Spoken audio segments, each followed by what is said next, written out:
Membership fees apply after free trial. Cancel anytime. Can I be real for a second? That goal you have to exercise and eat better, you really can do it. But nobody is going to do it for you. And nobody has to, because you can do it if you have the right tools and a community that cares about helping you get results. And that's us, Beachbody. It's as convenient as your TV or laptop, but you need to decide that you're worth it. Let us help you succeed. Here's how. Go to beachbody.com to claim your free membership and start feeling great.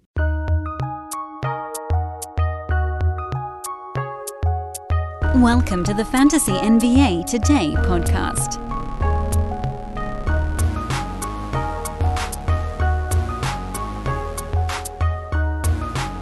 Sweet, succulent Friday upon us once again. It's weekend review time here on Fantasy NBA Today. Your sports ethos presentation. It belongs to you. We are, according to Basketball Monsters' box score page at the very least, we're 43% of the way through the NBA season. Friends and confidants, we are awfully close to the halfway mark. I have to admit, I didn't really feel it. We're kind of, when you don't feel it, you know you're kind of in the dog days. But I guess it makes sense, you know? Teams have played about 35, 36 ball games. Some of them, the Sixers, I think, are only at 33. By the way, great opportunity to get your hands on some Sixers because they've got a crap ton of games left. I think most of the teams are at 34, 35, or 36. There's only a couple that are super low. Pistons are at 37. Abandon ship, all ye who have Pistons. Kings are at 33 also. It's a weird little... Grizzlies, throw another team in there. It's a weird little side note. If you want to try to maximize your head-to-head stuff, not that players are actually going to play every game the rest of the way, but there are teams where you trade guys away and you could just go for like equal value. People won't maybe know what you're doing, but you might be picking up like 4 games over the next, I don't know, 6 or 7 weeks or something like that, depending on how it shakes out. But that's not the point of today's show. I do want to say hi. Hello, everybody. This is Fantasy NBA Today. You guys know that already. I am Dan Besbris, at Dan Besbris on the Twitters. I'm very appreciative of how many of you have actually bothered to follow over there because we do a lot of stuff on social media, and we'll continue to do so. But it's Friday, which means we got a whole weekend review to break down. We got ads. We got drops. We got holds. We got watch list guys. We got some buys. We got some sells. And we will save the injury streams for later. We also have a weekend to preview here on the podcast. And it does seem like most of you do prefer that I give the rapid fire either like night in preview or weekend in preview. And I'll try to do that on more podcasts coming up. Some of the time it's just sort of, you know, if we're 45, 50 minutes deep on a Monday show, reviewing the weekend and multiple tangential, whatever you want to call them, then maybe it doesn't make a ton of sense. But perhaps if we can just cram it into 2 to 3 minutes at the end of the show every day, just to kind of give you guys a quick, here's what I'm looking for, even if a whole bunch of injury news is still yet to come, at least it gives kind of a starting point. But let's begin with the ads, because, look, that's everybody's favorite thing anyway. And the nice thing about doing these on the podcast as opposed to just on social media is that we can go into a little bit of detail on it. Because it does require, I think, I don't know, I have 6 names in the ads bucket for this week. I tried to pare it down a little bit. So we only have like 20-something players to talk about on today's show. But specifically in the ads and the drops, I guess, maybe not as much the drops, most are the ads, there's a reasoning and an explanation necessary to kind of cover this idea of like, is it a rest of season ad? The injury streams, you guys know, we put those on a different list altogether. That's done exclusively on social media because it is so reliant on game time decision injury stuff that it just makes no sense to do that in a morning podcast when it could completely change within, 20 minutes of when the show comes out. But let's get the first name on the board. The first name on the board is Aaron Nesmith. And you guys know, those who have been listening to this podcast for the last couple of weeks, or forever, it doesn't even really matter. But if you have been listening over the last couple weeks, you know that that's a guy, Nesmith, is a guy that we've been watching very closely to try to figure out what the hell he actually is going to be. Now, to that end, you could probably still leave him on your watch list. I don't know that there's a big difference between calling him an ad and calling him a watch list guy right now. He's coming off a 22-point performance on Thursday in a Pacers' really nice win over the Cavaliers. Nice little comeback win. He also had a block in that ball game. But what we don't really know about this iteration of Nesmith on a Pacers team that's where the pace is out of control is, number one, is he truly the full-time starter? It looks like it. He was in foul trouble in the previous ballgame, so only had 19 minutes in that one. He was coming back from injury in the previous ballgame. He was injured in the game before that. And then prior to that, he had 29, 31, 28 minutes in 3 games in a row. And he's basically averaging around 27-ish or so since slotting into the starting lineup for the Pacers. But what we don't know is what does that actually mean for his fantasy value? Because he had a 10-rebound game in there, and then he had a 4-rebound game in there. And he had a 3-assist game in there, and then he had a 0. He had a 2-steals game, and then he had like 3 zeros in a row. And a couple of 1s in the blocks column. Historically, Nesmith has not had a good enough fantasy profile to warrant an ad and a start full-time, historically.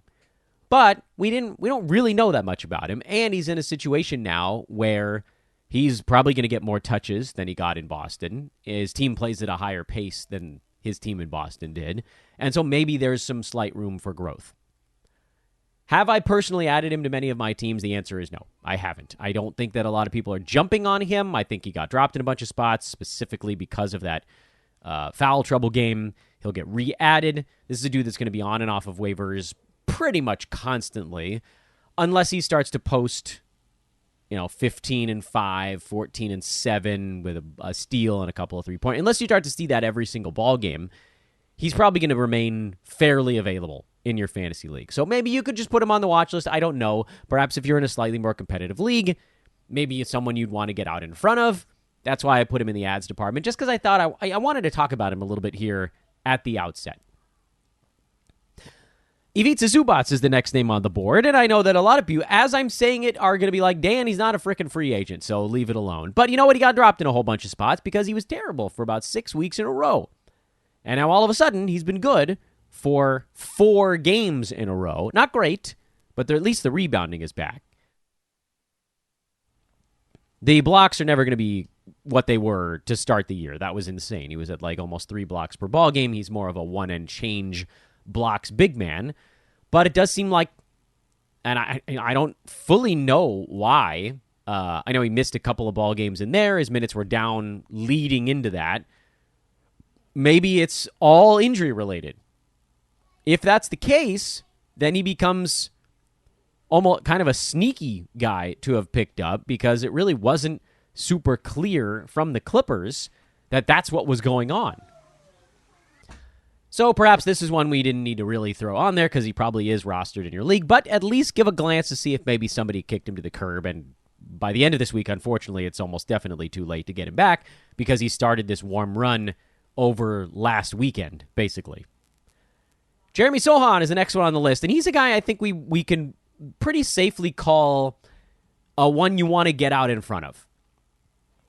And I know that's not the most, that doesn't roll off the tongue quite the way that that other fantasy names or fantasy words might, but I think it's a fairly accurate assessment because he's another guy where we don't really know his exact fantasy profile.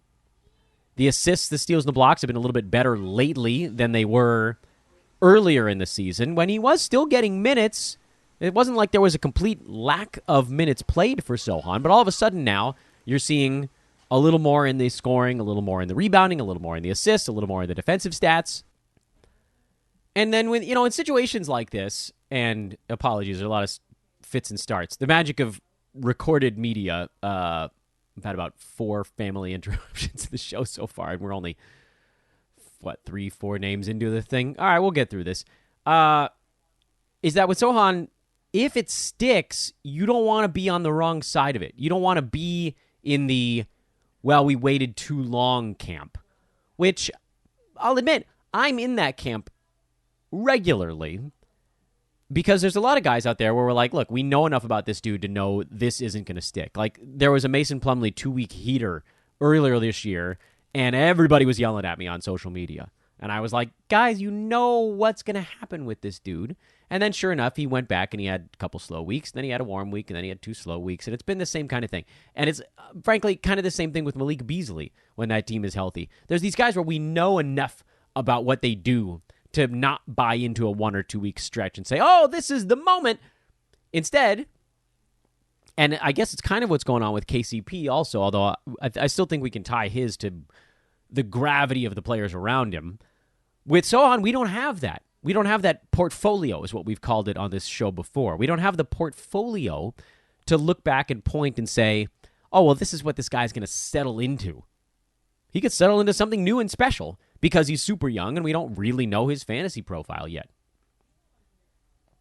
Friends, I am extremely excited to remind you guys to turn game day into payday when you bet with our pals at MyBookie.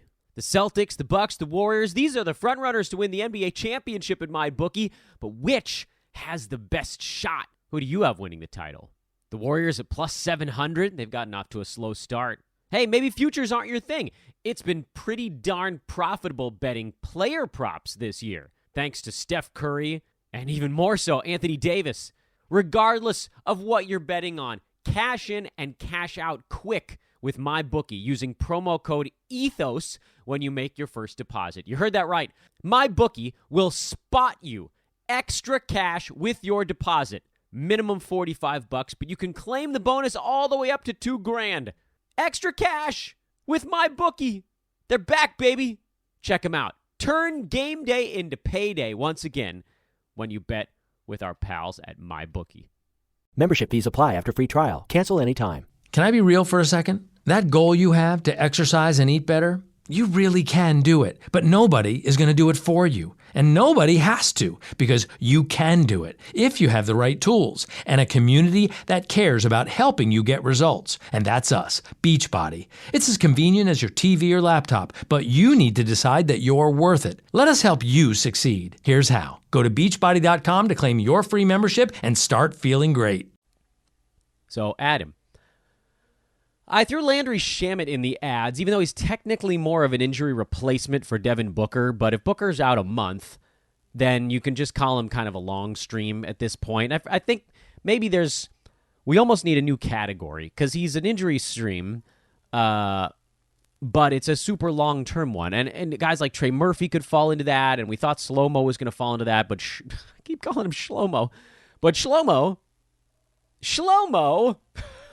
oh my God. Uncle Shlomo, he's been hurt for 2 weeks, so that hasn't exactly panned out. But these guys that are long-term, pretty straightforward fill-ins, they need a different bucket. Because me referring to Trey Murphy as an injury replacement pissed off all kinds of people. And I was like, look, I don't know if he's going to be startable when Brandon Ingram comes back. I personally don't think so, but that kind of doesn't matter for the way that we're cataloging him. And it's the same thing with Landry Shamet. I don't think he's going to have value when guys come back. Anybody, really. Cam Johnson comes back, I think Landry Shamet is not a value at that point. Booker, obviously he won't. But until that time, you just play him for a while here. I don't know what the hell happened to Cam Johnson. So call Landry Shamet a long stream, whatever the hell you wanted. I'm putting him in the ads department because he's a cut above a typical injury replacement because you have that longevity. The power of not having to worry about a roster spot for 3 or 4 weeks. It is valuable. It's quantifiably valuable. Daniel Gafford, next name on the board. I really like what we've seen out of him here lately. The Wizards have gone to bigger lineups, and they've had success with it. They've actually won 3 ball games in a row. They spanked the Suns. Now, there was a little bit of a back-to-back situation at play there, but the Wiz were on a back-to-back as well. They were at home. They had that little boost. But Daniel Gafford getting 25 minutes in that one, and he's been over 20 minutes in 5 of his last 6 ball games, and he's been, quite frankly, startable over this stretch. Number 87 over the last week in 21 minutes per ball game, while shooting, mind you, an unsustainably high 81% from the field, but also only 4.8 rebounds over that stretch. That's a number that could actually tick up towards 6. I like the blocks with Gafford. He's always around 1.5 in whatever you want to call those non-starters minutes, but heavy bench minutes. Now he's slotting in and he's getting starts. I think he's a guy you got to add. I did in a lot of spots. And if it doesn't pan out, it doesn't pan out. Maybe they push him back to the bench and they push his minutes back down into the 11 to 18 range. But right now he's in the 19 to 27 range, somewhere in between there. Typically around 21 is where he's been falling, but there's been a few big ones. And that'll push the average up with it. Like the last ball game, 25 minutes, 14 and 8 with 3 blocks. That's a terrific fantasy line for a center. Especially when you consider the fact that he's actually not a bad foul shooter. He's not going to lift the boats with his foul shooting, but this is a guy who's not horrendous. He's like around 70 when you roll it all together. And then I wanted to get one more name in the ads department, although I'll admit this one is a little bit more of a reach than the others, and that is Hornets' big man backup. You know where I'm going. Mark Williams. And I really only put him on this board here because he was the rookie that the Hoop Ball Sports Ethos pros talked me into going into reality draft season. So back in June, remember we talked to William Harris on the pod, we talked to David Williams on the pod, and they were like, look, this Mark Williams cat, he's a big man who has all the tools. And then all of a sudden, Nick Richards went down. Mark got a shot. He's been fantastic. Had a huge game on Thursday.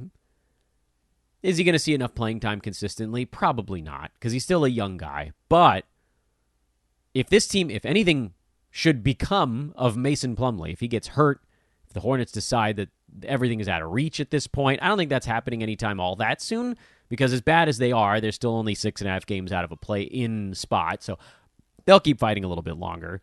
But, mind you, Charlotte's not good. They're not good. They've been a smidge better lately with LaMelo Ball back, but if at some point they're just like, pull the plug, Mark Williams getting medium-sized minutes would be a frickin' truck coming down the road. He had 17 and 13 with 2 steals and 2 blocks and a perfect 7 for 7 from the field on Thursday night. Do I actually think you need to add him right now?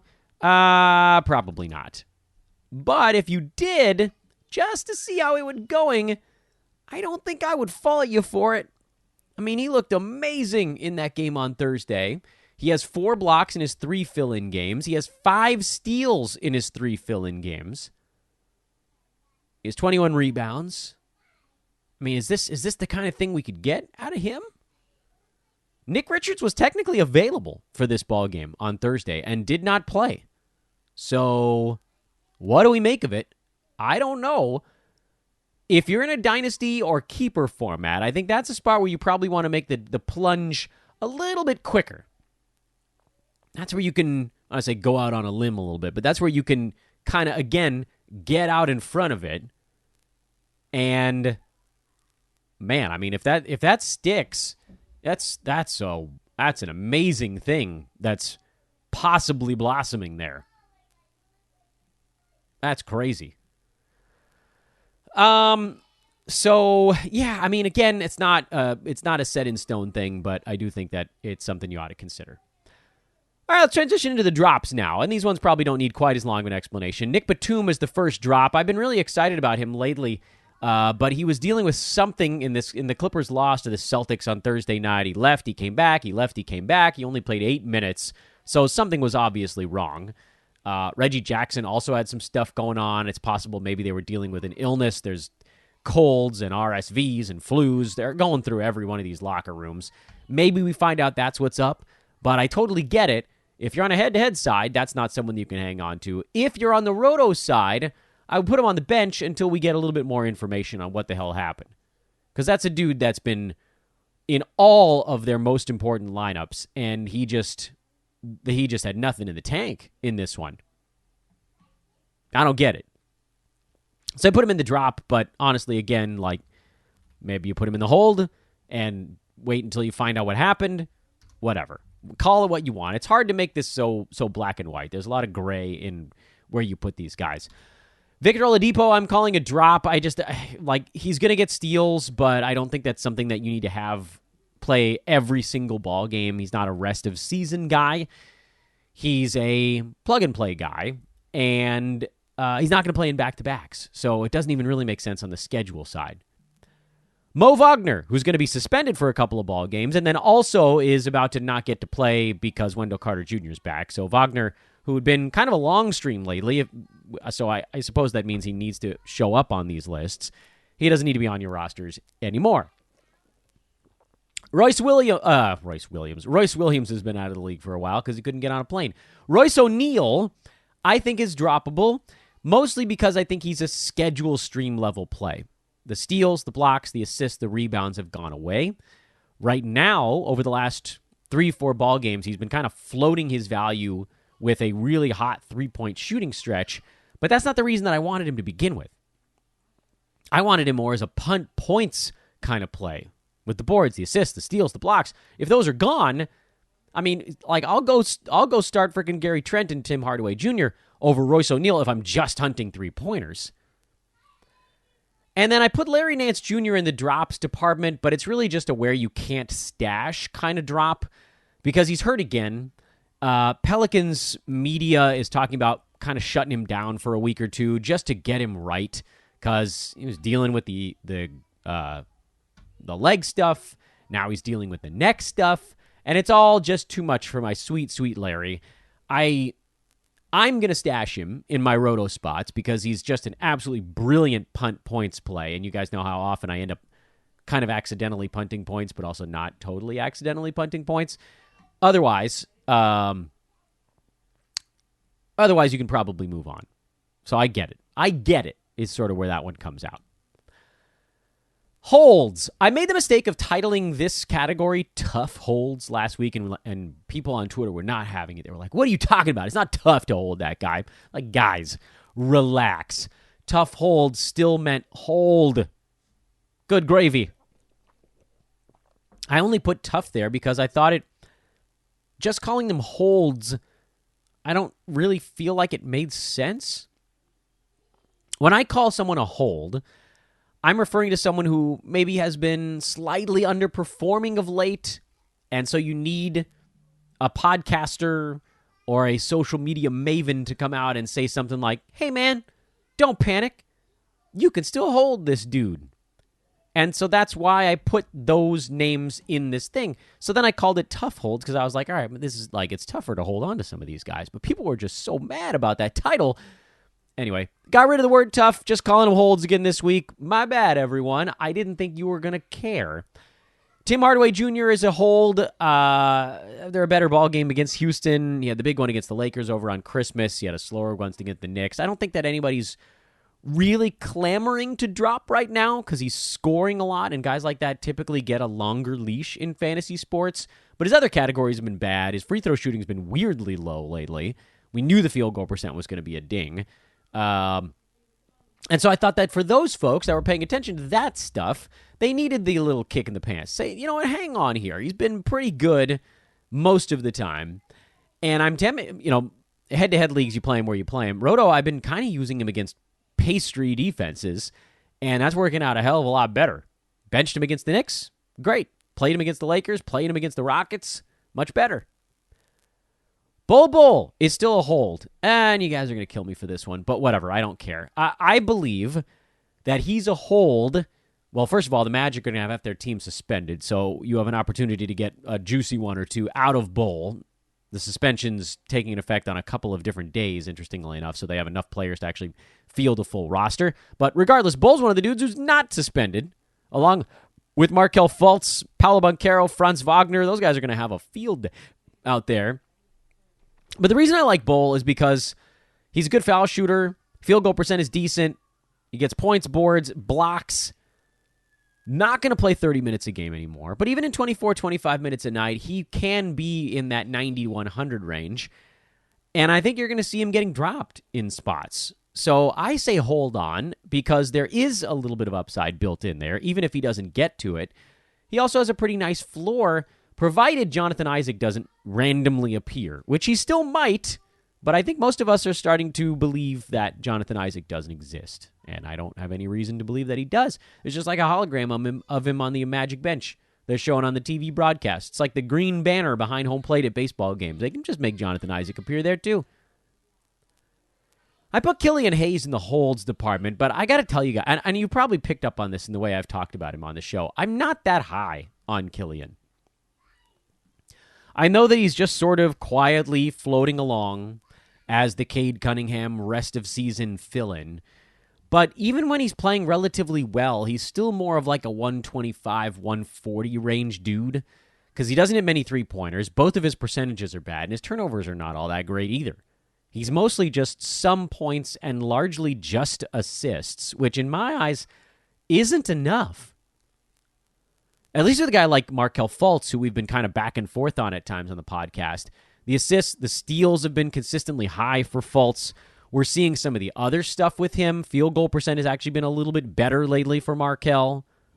Doesn't hit any three-pointers either. Turnovers are high. Free throw percent is low. I mean, he's outside the top 150 over the last month too, but at least if Fultz has a good week or two, he can pull it up pretty quick. With Hayes, whatever. He's still a hold.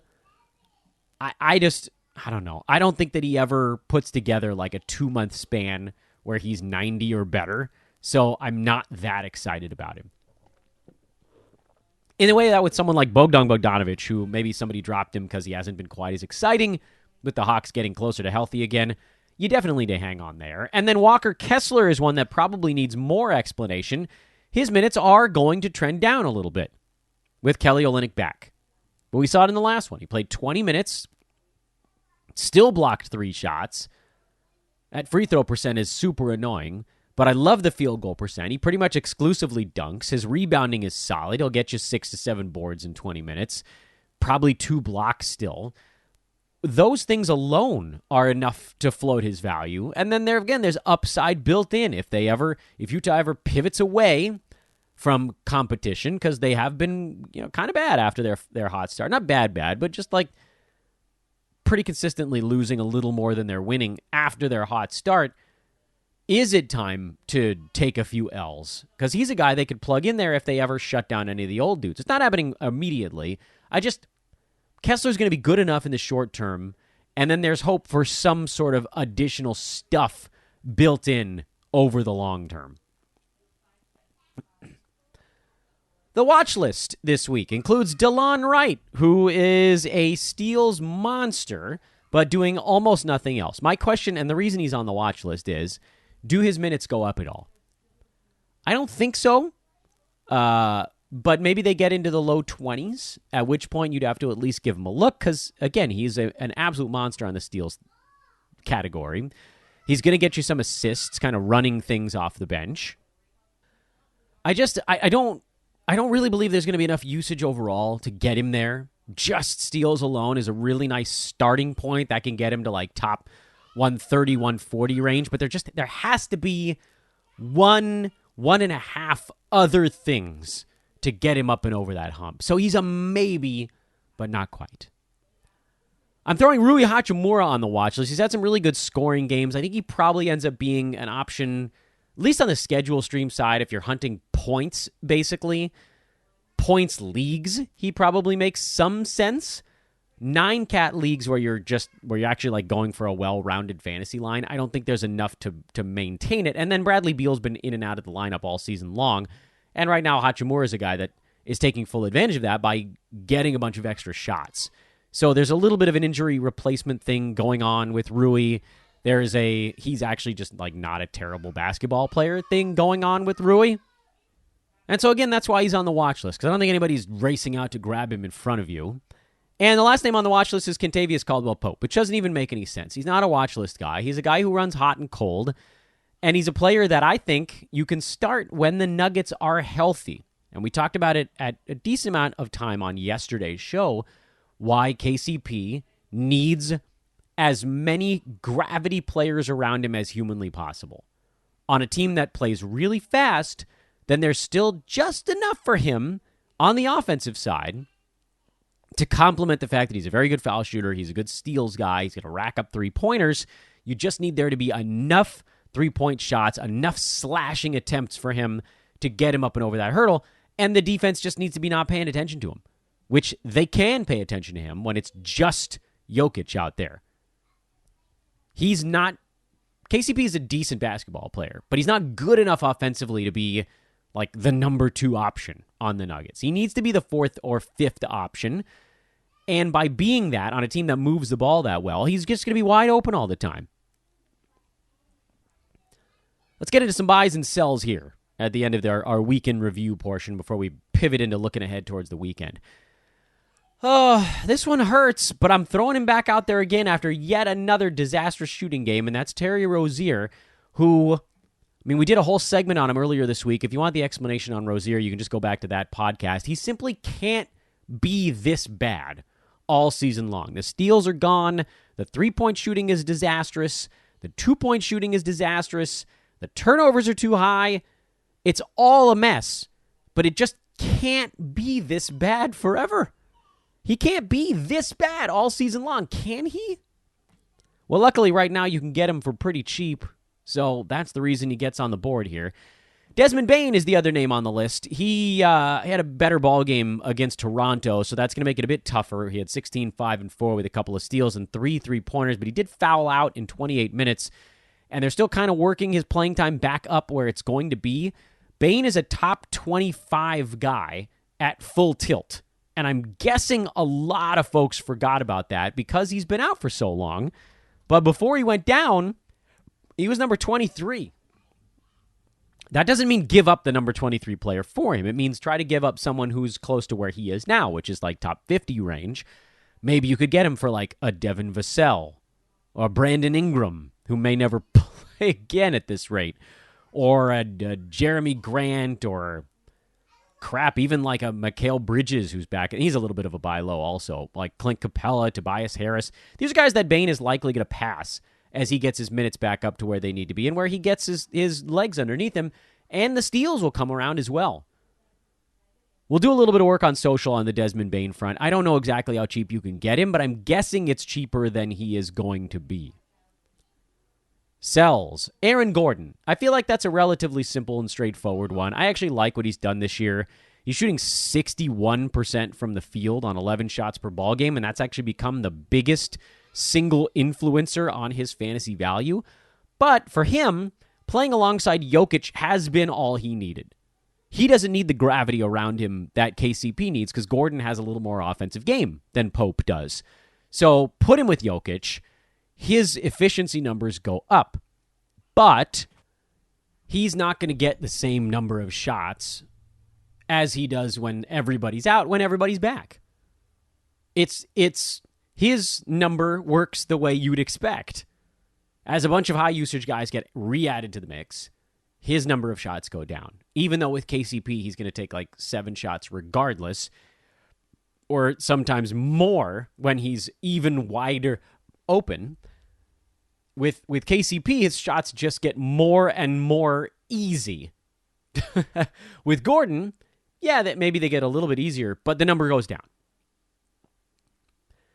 Tyrese Maxey is a sell, which is just the craziest thing that Dan could ever say, I know, when he's due to come back tonight. So why would I say something so harebrained and idiotic? It's a great question. Well, because his value right now is actually pretty darn high. It's kind of hard to picture, but people are not treating, and some online polling that we did in other trade scenarios bore this out. It's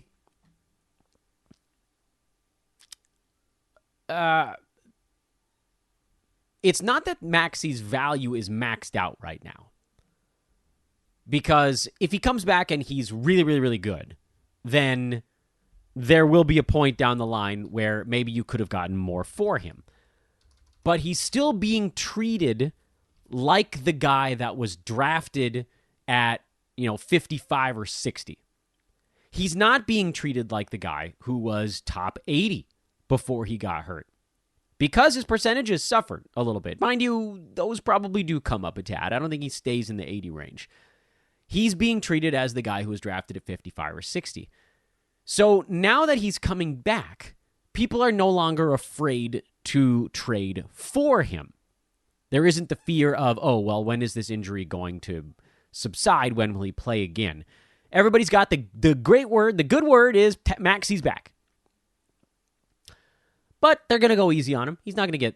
He was playing 36 minutes a game before he got hurt. He's not going to be up to 36 minutes a game until at least, I would think, January 12th to 15th range. Be pretty surprised if it was before that. Maybe it does. He's young, so perhaps, but there's sort of no reason to push him all that hard. Philly's actually been playing really good basketball.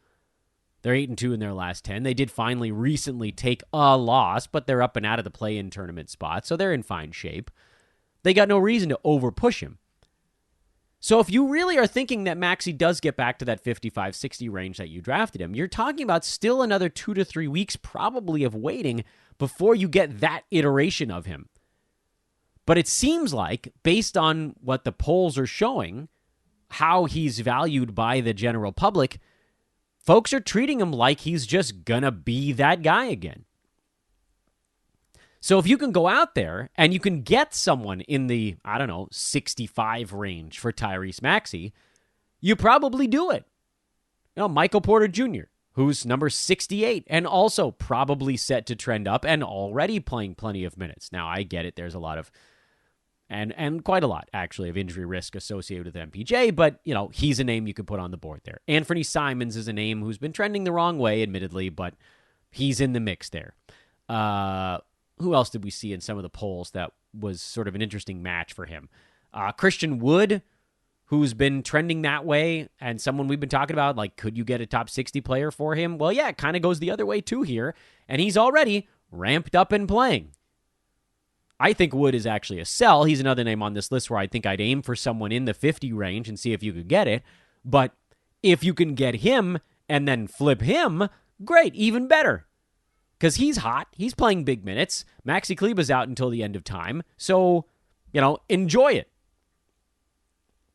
Why do I say sell Christian Wood? Well, again, right now, he's in a really good spot. He's on a heater. He's on a blocked shot bender, the likes of which he's really never had before. He's overall just doing better things. He's got good opponents right now, as evidenced by the fact that Dwight Powell had 19 and 6 with a couple of blocks and a near-perfect game also. So that's helpful. The Mavs' offense is rolling. And again, no Dorian Finney-Smith, no Maxi Kleber. The front court is wide open. That's like 50 minutes that just got shoved right out of the way. Have you guys happened to notice that most of those 50 minutes have gone to guys that were already playing minutes for the Mavs? More Christian Wood, more Dwight Powell, and a little bit of Davis Bertans.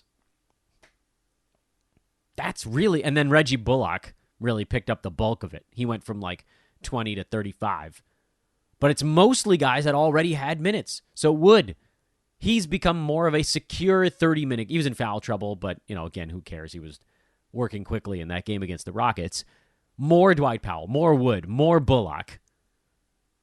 Because no Dorian Finney-Smith and because no Maxi Kleber. We're not going to do the injury replacements on this podcast. There's just too many again, and they change too much before the afternoon. So this is the pivot point of the show where we go to the weekend. Let's talk about the weekend, everybody. We got to do all 30 teams, and let's see if we can do all 30 teams in about 5 minutes. You think we can do it? I think we can. Because we've already talked about a lot of this stuff in the rest of the lists. A lot of these players that we're looking at are guys that are on the different boards we just went through. Washington at Orlando. That starts off the weekend of games. Orlando's going to be without half of their team. So, yeah, there's a lot of injury replacement stuff going on there that we could talk about. But on the Washington side, it's largely Daniel Gafford is the guy to keep an eye on. Bradley Beal is a game-time decision, so that makes anybody else kind of difficult to rely upon.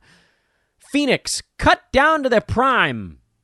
It's mostly Torrey Craig, if you ask me. He'll be better in this one. I can feel it. I can feel it in my bones. But they also need a big game out of Chris Paul if they're going to be competitive. With Toronto, Freddie VanVleet dealing with back spasms. He did not play on Thursday. He'll likely be a bit of a game time decision on Friday, I would imagine. It has been actually good for Gary Trent. I keep getting these Malachi Flynn questions, but I absolutely hate his percentages, and I just cannot get behind a guy who's bad at both percentages. He's a points league option, yeah, but that's about as far as that extends. Lakers. A lot of guys on the injury report for that Lakers game coming up later on today. We'll see. I would assume LeBron is playing, but, you never know. They badly need help. Lakers need to swing a giant trade or just pull the plug. Because right now, it's just, can LeBron pass Kareem? That's the only thing going on. This team is just hoping to luck into some wins. Although, I won't pick on them too much. They actually could have won that game in Miami if they weren't playing straight up drunk with the basketball. So we'll see. I'll start LeBron. I'll start Thomas Bryant. That's about as far as I go with that one. Over on the Atlanta side, Trae Young is back to being probable, so I don't think you want to venture too far into the weeds other than the Onyeka Okongwu stream while Clint Capella remains out. Detroit, they'll have a couple of guys out for this ball game. Alec Burks, probably a very short-term fill-in. Maybe Sadiq Bey becomes a short-term fill-in. It's unclear. I'm probably not taking the Detroit plunge. I kind of think I'd rather just watch one, other than the fact that we've been thoroughly enjoying the Jalen Duren experience so far. Chicago, nothing. Minnesota, Naz Reid. He's been amazing lately. Actually, you know what? He should have probably been on one of our boards. I don't know where, because he's not a direct stream necessarily. If Kyle Anderson comes back, he'll probably play limited minutes. Does that impact Naz? And that's probably the main focal point of what we're tracking in Minnesota. Milwaukee, they've not been playing as well lately, not surprisingly, because they're missing their key guys. No Drew Holiday in the last one. He's doubtful for this one. Middleton is still out. Bucks have actually lost 4 games in a row. Yikes. Can you trust any of their streamers? You couldn't in the last one. So why would I do it in this one? Seems an insane prospect. Philly, we talked about Tyrese Maxey already, but I think a lot of people are going to hit the panic button on DeAnthony Melton, and they shouldn't. Melton probably continues to start for at least one more ball game. We'll see, I guess, what they want to do with Maxey, whether he's starting or coming off the bench. His minutes are going to be limited, so Melton should be very much okay in the immediate term.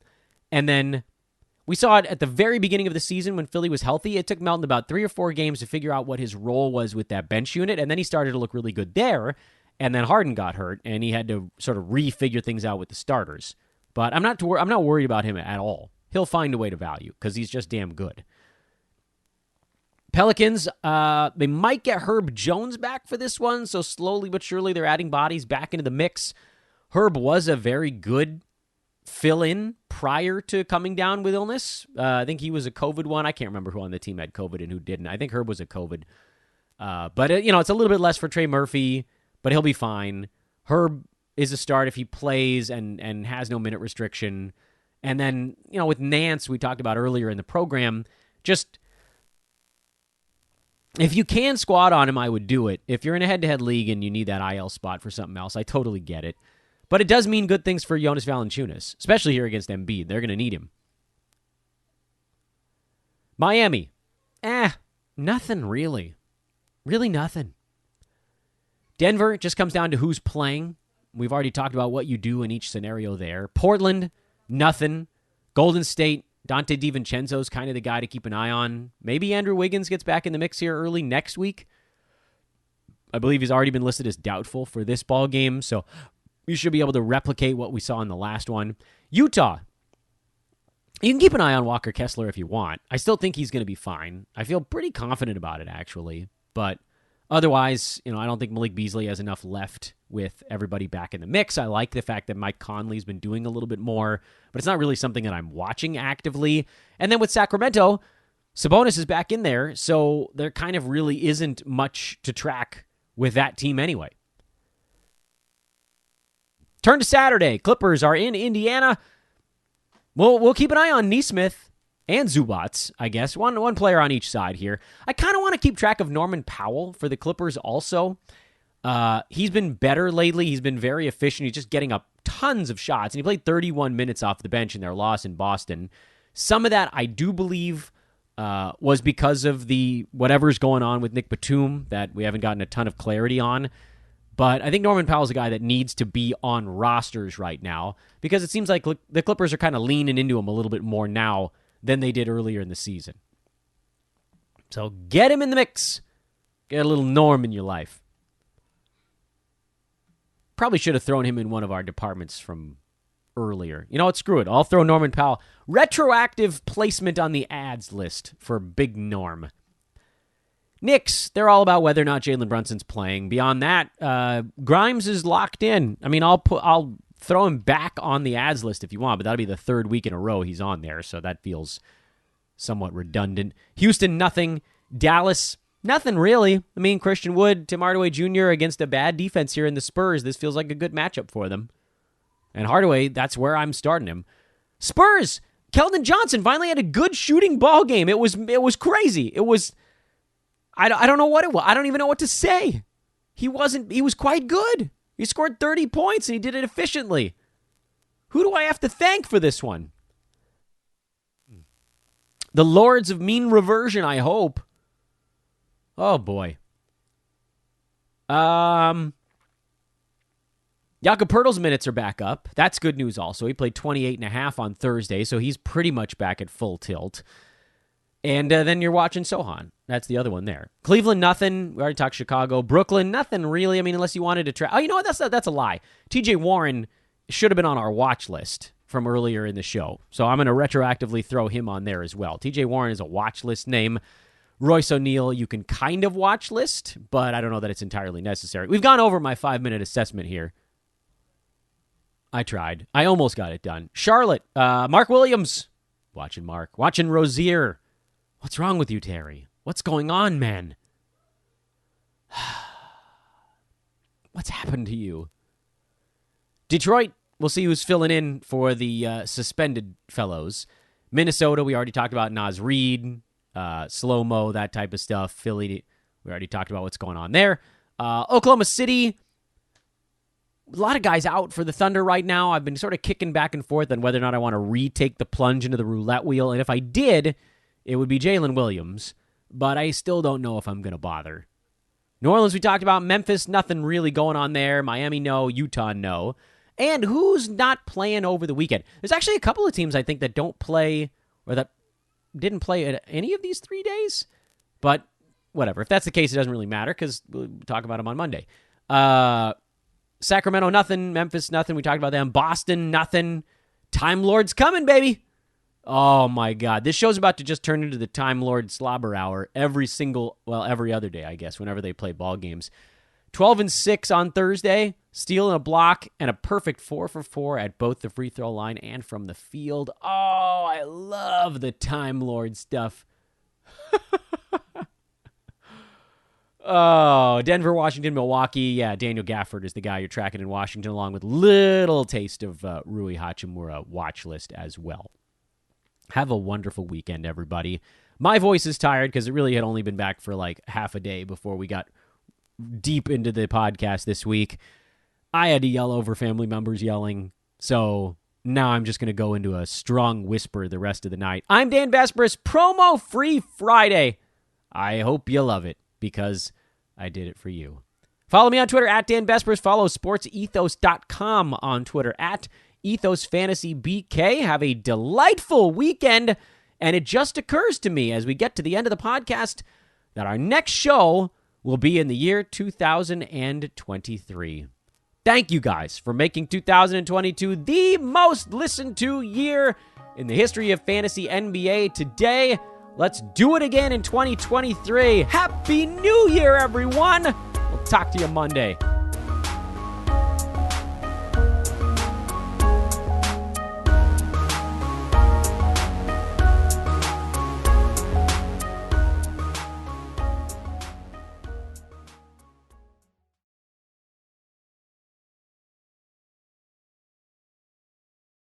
Membership fees apply after free trial. Cancel anytime. Can I be real for a second? That goal you have to exercise and eat better, You really can do it, but nobody is going to do it for you. And nobody has to, because you can do it if you have the right tools and a community that cares about helping you get results. And that's us, Beachbody. It's as convenient as your TV or laptop, but you need to decide that you're worth it. Let us help you succeed. Here's how. Go to beachbody.com to claim your free membership and start feeling great.